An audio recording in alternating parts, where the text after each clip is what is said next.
UK waxay ugu baaqday Mareykanka inuu ciidamadiisa ku sii hayo Afghanistan isla markaana aanay ka bixin waqtiga kama dambaysta ah ee loo qorsheeyay oo ah 31 bishan aynu ku jirnay August isla markaana ay sii socdaan duulimaadyada daadguraynta ee garoonka Kabul.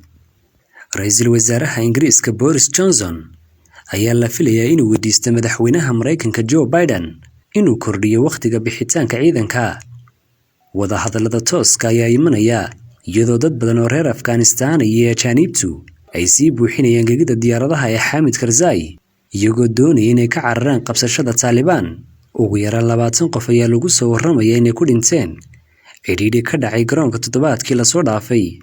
Ciidamada Mareykanka ee gacanta ku haya garoonka ayaa isku dayay inay fududeeyaan dadaalada daadguraynta halka Taliban ay dagaalyahana geysay bannaanka garoonka. Saraakiil ka tirsan dowladda UK ayaa sheegay inay ku dadaali doonaan muddo kordhin loo sameeyo ciidamada Mareykanka ee ku sugan Afghanistan si ay u badbaadaan dadka ka cararaya dalka ee isugu jira muwaadiniinta iyo ajaanibta. Waxa kaloo ay sheegeen inay tahay xaqiiqo adag in wixii ka dambeeyay 31 August ay sii socon karaan daadguraynta dadku.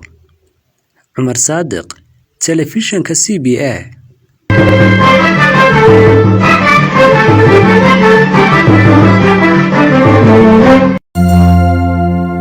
hadal oo ku hadal bishii oo dhan $7 oo kaliya ku darso fariin kasta oo aad dirtaana waa ku bilaash.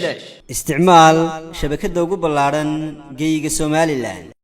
haddaba si aad ugu shubato adeega kaafiye fadlan garaac xidig 8 eber 8 afargees ama xidig 2 eber 2 afargees.